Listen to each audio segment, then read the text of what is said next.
I don't want to overlook this marvelous portrait. You'll recognize who it is. It was painted by a good friend of mine, Trina Shard-Hyman. It's a wonderful portrait. My only complaint is it looks very much like me. Apart from that, it's just fine. Well, now that you've seen some of my favorite things here, I should mention too that I was actually born and raised right in this vicinity. I lived most of my life here. As far as writing goes, I guess I wanted to write from the time I was about 13. And of course, when I told my parents that, they were shocked and horrified. They said, this is the worst possible thing you could do. That writing is awful. You have a terrible life. It's just impossible. As it turned out, they were quite right, but I didn't believe them at the time. And I was bound determined that I wanted to be a writer. And of course, we had a huge disagreement. My parents wanted me to earn a living. So they found a job for me as a bank messenger. And I hated it. Oh, boy, did I hate it. And I worked at that for a couple of years and tried to get back to college because I figured I want to learn something. So I went back to college very briefly and hated it and dropped out. Ashamed to admit it, but I did. And in desperation, I joined the Army, which seemed a good thing to do at the time, and went through the war in France and Germany. Got sent back to Paris, which is a marvelous thing to happen for a couple of reasons. First, Paris is a great place to be, and secondly, I met my wife Janine there. And we lived there. I went to the University of Paris for a while, stayed in Paris almost a year, and we all came back home finally. I thought, okay, now I'm really ready to sit down and be a serious writer. And I wrote book after book for about 7 years before I had anything published. And I mean large, heavy manuscripts. Nobody wanted them. 7 years of complete constant rejection, very discouraging. And of course I had to work. During that I worked at all kinds of jobs. I worked for an oil company, I worked for a printer, worked for a magazine, and of course wrote in my spare time. And finally, after 7 years, I did at last have a book published. And I guess what I should mention too is that I started writing for adults. It never occurred to me that one day would come when I wanted to write for young people. No, I was perfectly happy writing for adults, and I wrote a book about Janine.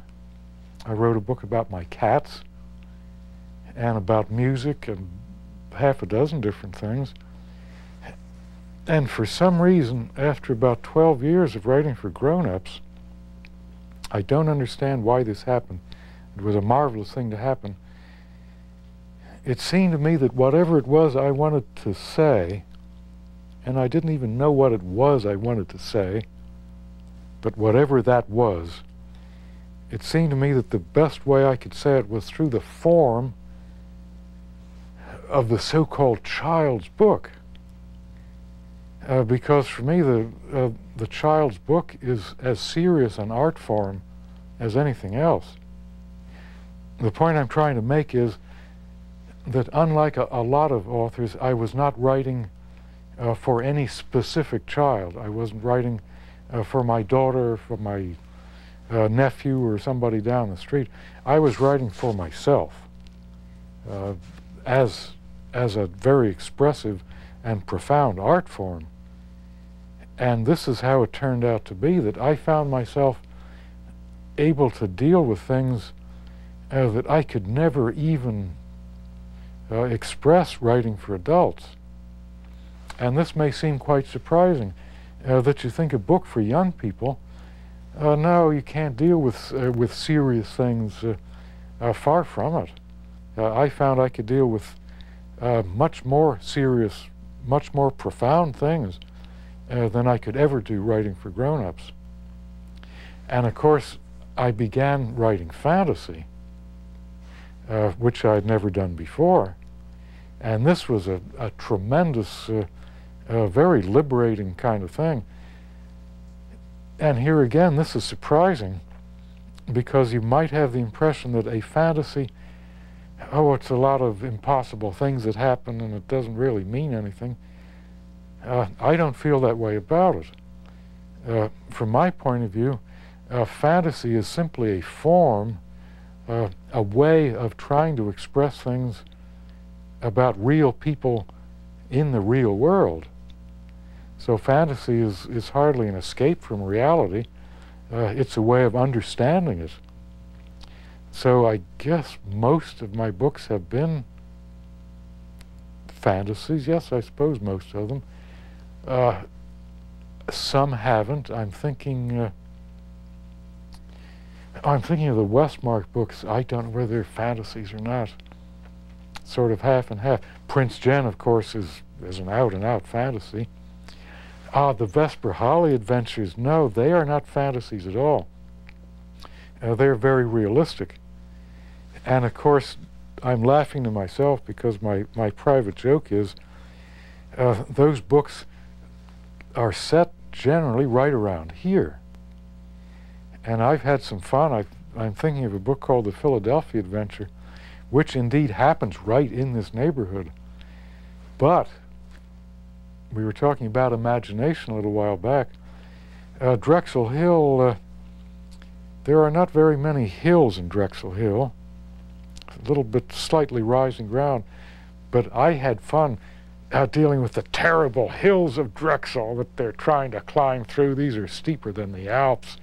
This is pure imagination. Anybody outside the area is going to say, oh boy, that Drexel Hill, that's really rough country around there. And of course, anybody who lives around here is going to crack up saying, oh geez, the wilds of Rottamink, the trackless forests of Bryn Mawr. So this is sheer imagination, but it's based on where I live. But no, a fantasy for me is a very powerful, very expressive form.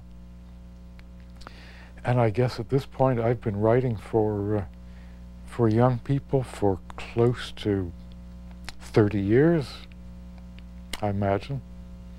And I hope I'll keep on doing it. Gee, can I count on another 30 years? I better not do the addition. I'm going to try anyway. And talking about the books, I wonder now if you'd like to see where I actually write them. Let me take you up to the workroom.